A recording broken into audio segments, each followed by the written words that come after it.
আমরা একজনকে চিনতাম, উনি হচ্ছে বাকের ভাই নাটকে ছিলেন, বদি ভাই। তো বদি ভাই কি আপনার সাথে কাজ করতো? উনি আমার বস ছিলেন, ওনার সাথে আমার রিক্রুটমেন্ট 2005 সালে উনি আমার ইন্টারভিউ নেন, এবং ওনার সাথে আমার অনেক স্মৃতি আছে। বাটার মাধ্যমে উনি ডেফিনেটলি হচ্ছে, কিন্তু ওনার স্টারডমটা বাটার কাজে অনেক হেল্প করেছে। সেলিব্রিটি স্টারডম যেটা, তারপর হচ্ছে একজন ব্রিলিয়েন্ট স্টুডেন্ট ছিলেন, ঢাকা ইউনিভার্সিটি থেকে গ্রাজুয়েশন, এবং ওনার অ্যানালিটিক্যাল অ্যাবিলিটি সাংঘাতিক রকম ভালো ছিল। তারপর উনি খুবই ডিসিপ্লিনড একজন মানুষ, সাংঘাতিক রকম ডিসিপ্লিন মানুষ ছিলেন।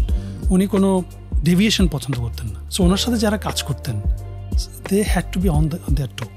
হ্যাঁ, আপনি, আমার মনে আছে আমি তখন একটা প্রোডাক্ট লঞ্চ করছি, আপনার স্টোর ওয়াইজ প্ল্যান করছিলাম প্রোডাক্টটা। আমি তখন প্রোডাক্টে কাজ করতাম আপনার। উনি স্টোর ওয়াইজ প্ল্যানটা আমাকে দিয়ে সম্ভবত 20 বার চেঞ্জ করিয়েছেন, যতক্ষণ পর্যন্ত উনি আপনার স্যাটিসফাইড হন।